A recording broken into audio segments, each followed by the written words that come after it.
Welcome to the Scoop World Order. It is Wednesday.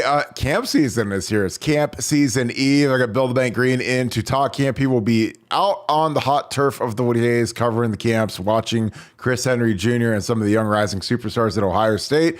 We're going to have full coverage with the bank, the best in the game, all over BuckeyesScoop.com. Super excited about that. It's here, guys. Football is officially here. This is kind of the kickoff weekend, and we're super excited about that. But first, as always, we're very thankful and grateful for you guys. Thank you guys so much for tuning in to these shows. Please leave us a like if you enjoy the content. Please click subscribe to the page. Send this to your family, friends, any Ohio State fan, any football fan that you know. Our page is growing like crazy. All thanks to you guys. If you enjoy these live shows, click that alert bell. Get a little ding on your phone every time we go live so you guys can tune in, ask us questions, and help us out with the show. So we appreciate you guys. But gonna get my man Bill the Bank Green in here. Bank, it is camp season. Do you have your sunscreen and your sunglasses ready to roll? Definitely ready to roll. It's always a big highlight for me. Something I look forward to every year. It's not really considered work for me. It's just, I enjoy every one of them. There's a lot of camp dates this year too. So going to be fun. Yeah, you're going to see Chris Henry Jr. There's some other kids. How exciting is it when you show up to these things just to see who are there's some surprise guys that might just walk up to the door the day you're there and all of a sudden you're like, oh God, I get to watch this 2026 kid, maybe a 2027 kid, okay, super young. How exciting is that for you to watch some of these kids work out that are the young phenoms that people haven't heard of, that maybe from the South that you've never had eyes on in person? Maybe you've seen a highlight video, you've read an article, whatever. What's that like when you get to see a kid like Chris Henry last year, or some of these guys that are super young and then they go against the seniors and they dominate? Yeah, no, we've seen that all the time. And, I saw Chris Henry a couple of weeks ago at the Under Armour event in Columbus, and he was fantastic. What a talent he is, and at the time that he was at the Under Armour event, he was still in school as a sophomore, so long way to go with that kid. We're going to be hearing about him, writing about him and everything, but, he's a long way away from playing his junior football season. So he's just a baby, and my gosh, what a talent. I don't even know who I'd be comparing to other than, probably Marvin Harrison, only he's going to be faster than Marvin Harrison. Maybe a little more athletic. And of course, he's got to work, you know what I mean? And I like his situation with Pac-Man involved in his life. And I know some people may have, a negative opinion of Pac-Man Jones, but I watched him interact with Chris Henry, and I can see what a positive he is for Chris. And I like that connection there. I like it a lot. So, just the ceiling for Chris Henry is off the charts. He's got to work his tail off. He's, got to keep taking the next step. Being better than Marvin Harrison when both players are high school sophomores is neat, but you want to be as good as Marvin Harrison when you're a freshman and sophomore in college. So you got a long way to go to do that. But my gosh, the talent for Chris Henry it's staggering when you see just how big he is. And then you watch him run and how fast he is and how athletic. That is a special, special talent there for a kid who has not entered his junior year of high school yet. Yeah, and it's always fun to see these guys compete, and it's always fun to see the guys that potentially could go against them compete, because, there's a guy that could, if a guy can check Chris Henry, Jr.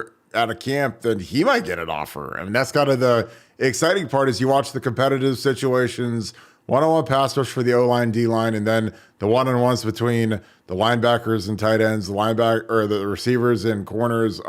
Talk a little bit about that, because that's kind of like the main course of the day, because you watch them, you get eyeballs on them, you get to watch them run some sprints, run their 40 and run some agility drills and do some positional work. But when they do the competitive stuff, that's when you really get to see what they have and kind of what they're made of. Talk a little bit about what you gleaned from that for when you're sitting there and you're just watching. You see, like we watched Hero Kennedy versus Josh Padilla. We thought Hero was going to be really good. Josh needed to get better. What do you get from that? How much do you take from that? How important is that? And, if a guy doesn't have a great day, do you knock him down a few pegs? Do you chalk it up to just being a camp day? How do you evaluate that? Yeah, that's always interesting because especially when you're looking at these DBs and the way football has evolved recently, with the passing game is what football is now. I mean, is back in your day, people ran the heck out of the ball. You know what I mean? Hmm. You didn't see a Oh yeah. lot of four wides and it played so much zone back then. You could cover up people. Well, you don't cover like Mike Doss has no place today as a Hmm. hard hitting, strong. There's no such thing as a strong safety anymore. Those guys are gone. They're linebackers now. Mike would still be a great player and he would still be desired by colleges, but he'd be playing closer to the line of scrimmage now. So what you're looking to see is, can you cover as a DB and can you get open as a wideout? And in the one-on-one drills, you are exposed. There's nowhere to hide. Okay, so that's what I like to see is, when you see someone who's ranked really high as a corner, and then when you see him get burnt in four straight drills against four straight wideouts, it's like, I don't know, I don't know about this guy. Um, and then, like I say, the converse is true too with the wideouts. If the wideouts are getting blanketed every rep they run, and it's a different DB every time, then you got to wonder, like, is there a place for him at the next level? You talk about the competitiveness, and what I like is how many years do we see kids from Florida arrive? They left Florida on a 6:15 a.m. flight. They land in Columbus. They might grab a candy bar, at the airport. They take a van right to the Woody. They get out of that van in the clothes they left their house with. They put their spikes on and they are ready to go. How many times have we seen that? It's the You know what I best. mean? And saw Brandon Ennis get out of a van. I don't think he even stretched, and he dominated everybody. Yeah. So that's what you like to see when you talk about competitiveness. And tomorrow there's going to be two kids there from Florida, two 2024 DBs, and they're scheduled to be there. And I don't know if they're coming just to visit and hang out and walk around. They've got offers from everyone. My guess is that they will work out because they're Florida kids and they're competitive as all heck and they like to beat people. So my guess is those two kids are going to work out. And I love that about them. So the competitiveness is one thing. And then you also get a true size on people. That 6'2" wideout that I'm looking down at is not 6'2". So you learn a lot, but most of you learn, like I say, in the one-on-one drills between the linemen, they don't wear pads. And I don't think people realize that, fans. You're out there in shorts and a t-shirt. So you better be tough, right? If you're going to be in that, you're one-on-one, you have no help, number one, and you have no pads. I mean, I remember watching Billy Price, who was a D lineman at one point. Billy Price was looked at as a D lineman as a high school player. And he came to Ohio State's camp as a D lineman, and Billy didn't look too good. And he was already committed to Ohio State. And Mike Vrabel told me, said, he's going to have to switch to offense because he doesn't have the chin to play for me. And, no helmet protection out there, buddy. It's just one-on-one, and the baddest dude going to win that. So that's what we really glean from that is you're basically naked in a camp. Where in 11 on 11 you can get covered up for, you can get hidden, boy, and one-on-one you're naked, and all your parts show, good and bad. So that's not just what I like. I mean, that's what the Ohio State coaches are looking for too. Oh yeah. Stuff that you don't see on film.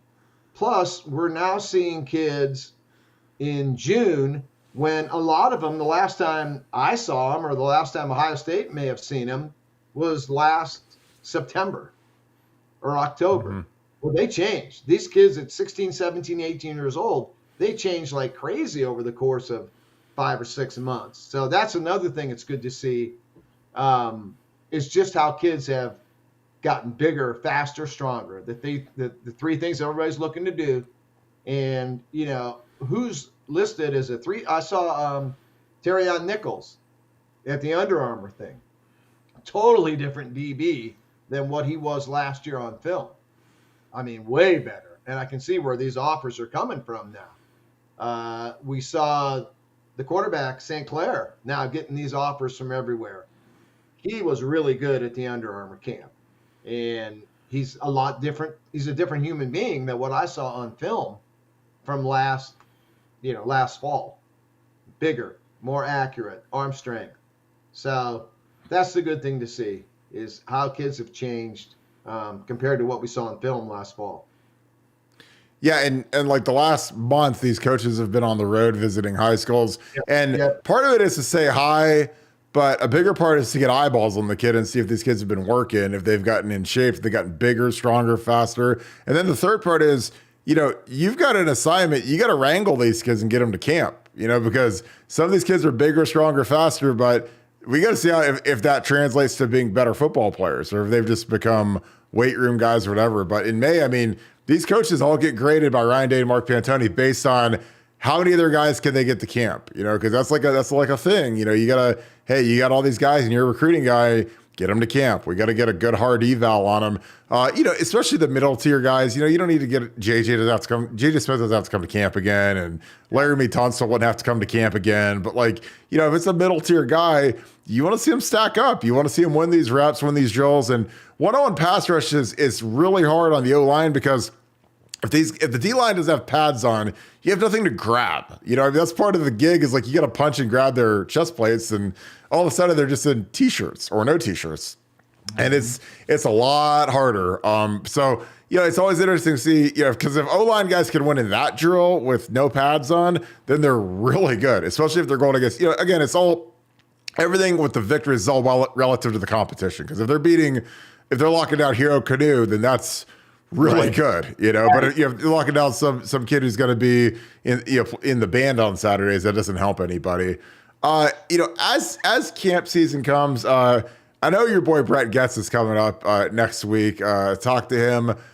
Who are some of the guys that you think you're going to get to see over the next couple of weeks of Ohio State camp that you're excited to get eyeballs on and excited to evaluate? Maybe again from last year, maybe some guys that have had some growth, and any SFE guys that come to mind. Yeah, I'm not sure who Brett's really bringing this time. I got to check with him. He's got some young guys that are really, really special. So I want to see which part of that crew comes up.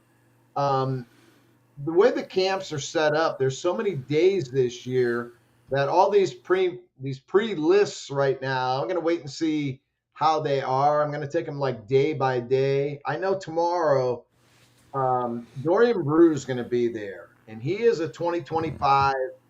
To me, he's a Marshawn Lattimore guy. Going to be a corner, I believe, just like we thought of Marshawn. But this kid could play either side of the ball. He is so good, and I really was looking forward to seeing track times from this spring. He's 6'2", 195, maybe 200 pounds. And the track times, sub 1100s. When you see a 10.9, 10.85, that is flying for a big guy like Dorian Brew, who's I think is going to be a corner, a Marshawn Lattimore corner. But he may be a guy in college that you would play full-time corner and then spice him in on offense when you need him. You know what I mean? You don't put him in on offense when it's 3rd and 1 and you ask him to block. That's not what you would use Dorian Brew for. And you probably wouldn't use him against Kent State or Rutgers. But boy, you get a kid like that at Ohio State and it's Michigan or it's Penn State, put him in there and go route him. You know what I mean? You don't ask him to do a lot.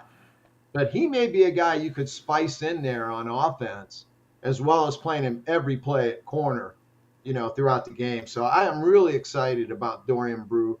Really looking forward to seeing him. I mean, he's in a great program at Clayton Northmont and so well coached. And when I saw those sub 11 track times, man, that really got my attention at his size. So he's a kid I'm really looking forward to seeing. There's a kid, Drayden Pavey. He's from Cincinnati Taft. They list him as an interior O lineman, which I think is a D lineman at the next level. He's a 2025, just a baby. I really want to see that kid tomorrow. I think he's got a chance to be. I don't see him maybe as an Ohio State guard or center, but I think on the defensive line, I think this guy is got a chance to be an Ohio State guy. So those are two guys I'm really looking forward to seeing tomorrow. There's a linebacker coming in. The Ferriamo kid out of California has got offers from everybody. He was a kid that played safety, I think, as a freshman, and he's gotten a little bigger now, and he's playing linebacker. He's 210 pounds. And I'm always a little suspect of those 230-pound high school junior linebackers. I love Sammy Brown's film. Don't get me wrong. But if Sammy Brown is 225 or 230 pounds in the summer between his junior and senior year, does he stay there for the next 5 years? Does he stay at that weight? No. That's kind of inconceivable to me. And then you start getting into that 250, 255 range, and I don't see him as a 3-down backer then. I love the kid. Would I take him? I'd take that kid in a minute. But I'm always leery. But this Ferriamo kid out of California is listed at 210, former safety. That's a 3-down backer. You know what I mean? He's not going to get exposed in coverage. And if you're going to play man, you need a kid like this, or else you're going to get exposed. As we saw, it doesn't show up against Rutgers and Indiana. It shows up against Michigan and Georgia. Yep. So those are guys I'm really looking forward to seeing tomorrow. And then we'll go day by day after that and see, who shows. A lot of times we get kids on these lists and they don't show. So those are what I'm looking forward to tomorrow. And like I say, like you talked at the top, anytime you can see Chris Henry, man, that's a good day. I mean, he's really special. So tomorrow should be a really good day.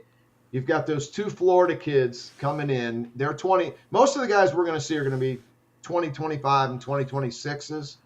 Very few 2024s that I think Ohio State has offered or, interested in or going to work out.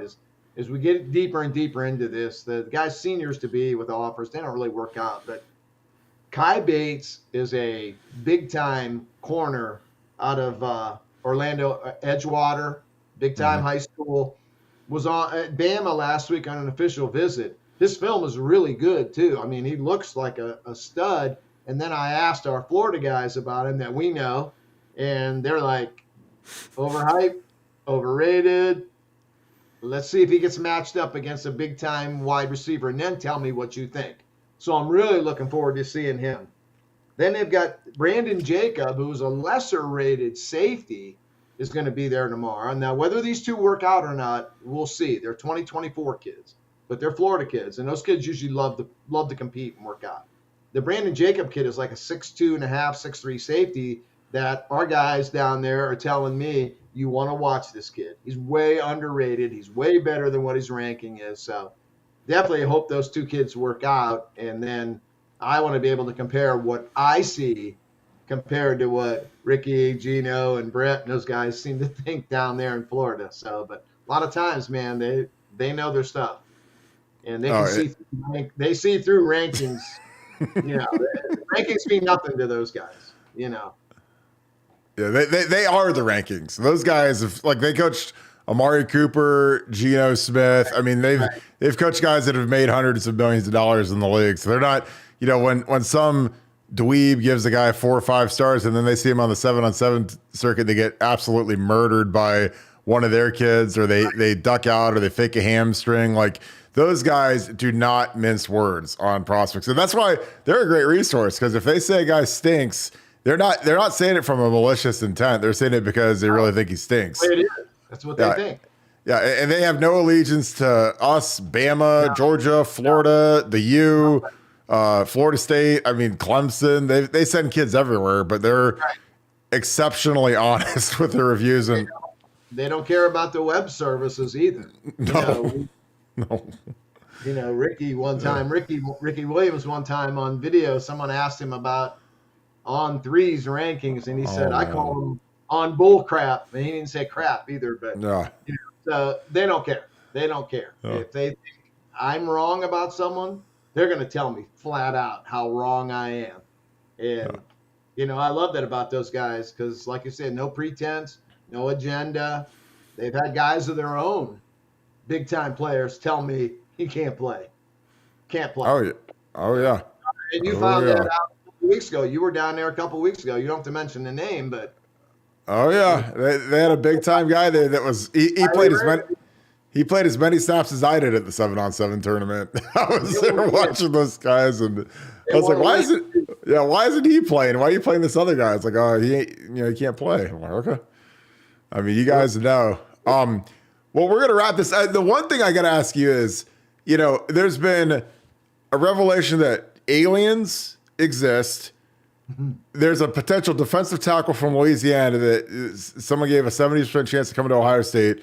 And then there's the Saudis buying in and merging with the PGA Tour. So of the three of those, the one that is the most surprising is that someone thinks that we could get a defensive tackle from Louisiana. That's more surprising than aliens or the Saudis, but the Saudis are number two. What's your thought on the LIV Golf merger? Because, I mean, of all the sports stories I've followed since I've been alive for almost 40 years, that might be the most shocking one I've ever seen, given the heels being dug in, the blood money references, and Rory McIlroy being up there being the old, for the old guard, the old PGA Tour. And I mean, on Saturday, Sunday, Jack Nicholson was here at his own tournament talking about how LIV Golf, those guys don't exist to him anymore, LIV Golf. And I guess nobody told Jack that they were ultra advanced negotiations to full on merge. And but what was your reaction when that broke? Because I don't think I've ever been more surprised in my life on a story.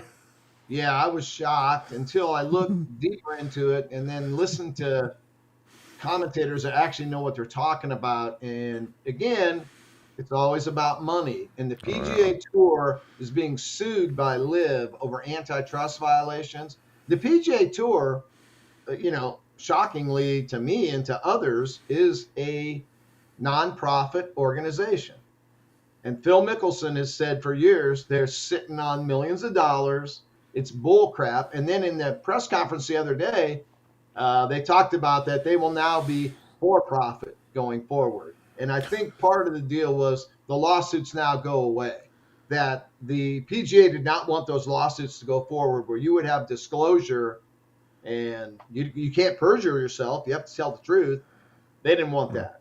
So from their point of view, I mean, it makes sense to get rid of those lawsuits and to settle with LIV. I mean, if LIV really decided that they wanted every golfer, they would get every golfer. Oh. They print money. Money flows through their spigots with oil. So it was just a battle the PGA couldn't win from their end. And then from the LIV end, they were going nowhere, right? Oh. Nobody watches. Nobody cares. This merger, it brings their money, their billions, and they've pledged billion, not million, billion they've pledged. So for the tour guys, the prize money is going to go insane through this merger. LIV now gets shown on CBS, Golf Channel. You know what I mean? They're not relegated to CW Channel where nobody's watching. So it's a huge win for LIV to give them this brings their sports washing. This is what they want to do with their money. It makes them legitimate. Forget about the towers that we knocked down and the thousands of your Americans that we killed. Look how much we promote your golf.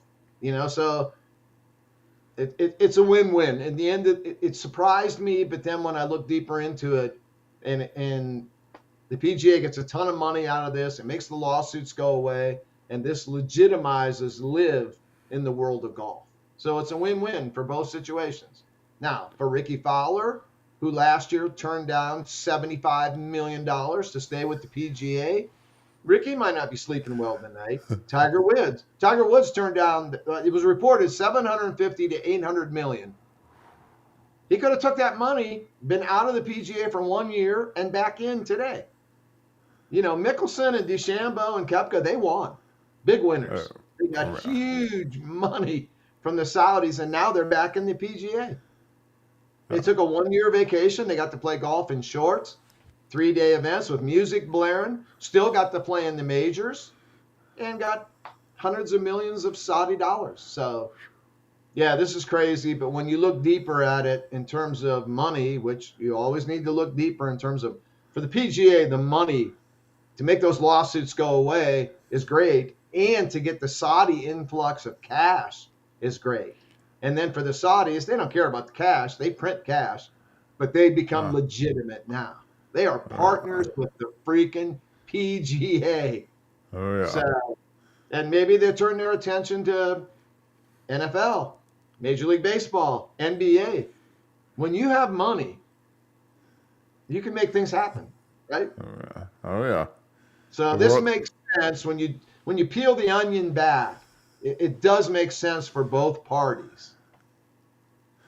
Yeah, I like I said, I was shocked, but again, the world revolves around money, man. And it's like when you got the money, it's the golden rule. He who has the gold makes the rules. So like all of a sudden, like at the end of the day, blood money is still what? It's still money. Still money. Yeah. It's spent really well. Yeah, Dustin. I mean, Dustin Johnson and these guys. I was like, those guys took the money.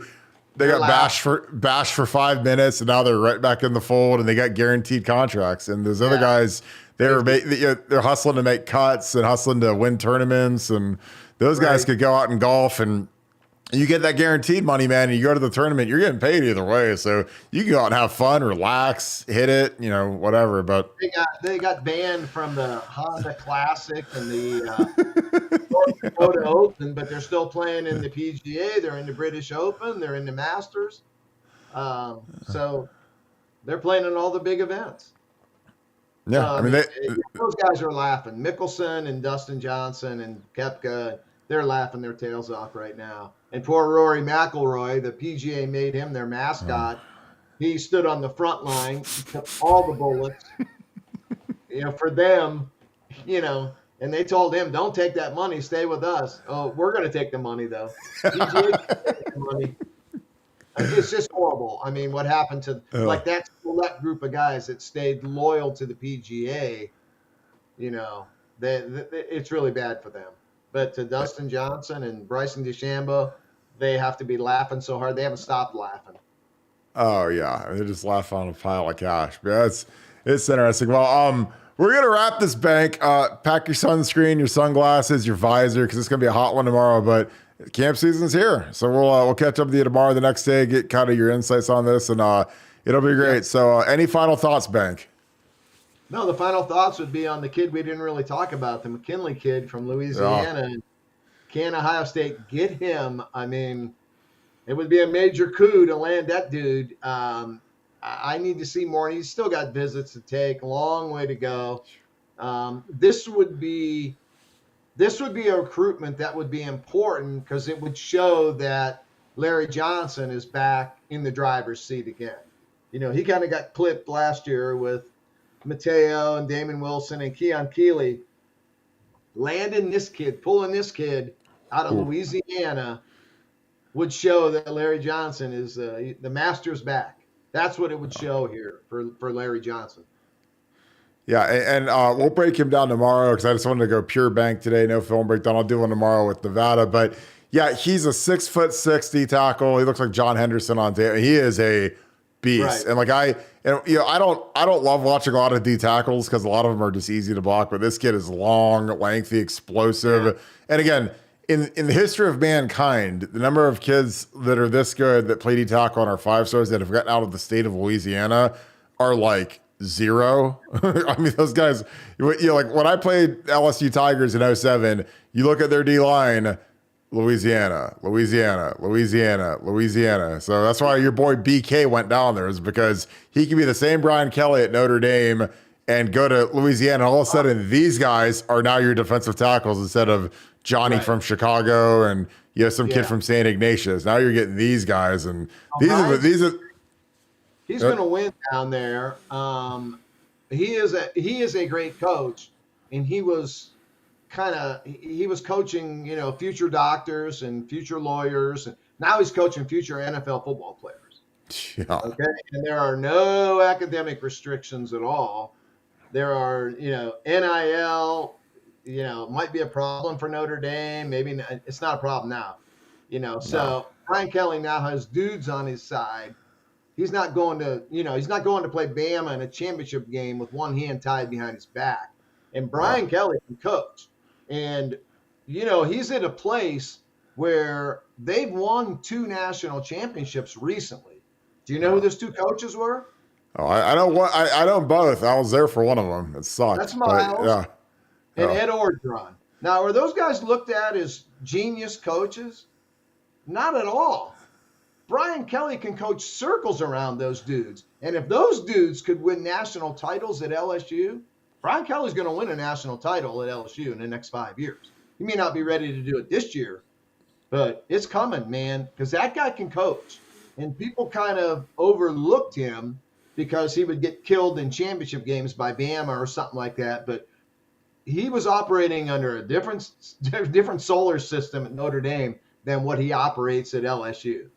So that, I guess that's a good final thought there, is all the people that laughed at Brian Kelly for losing big playoff games and championship games. Man, he wasn't out there with the dudes he's got now. And that's why he went to LSU. He didn't go to LSU for the Cajun cuisine down there. He went to LSU so he has a chance now. He has a chance to win. Where at Notre Dame, he took Notre Dame as high as he could take them. I mean, he was better at Notre Dame than any of the 5 coaches before him. He did a great job at Notre Dame. He maxed them out. That's the best you can do at Notre Dame.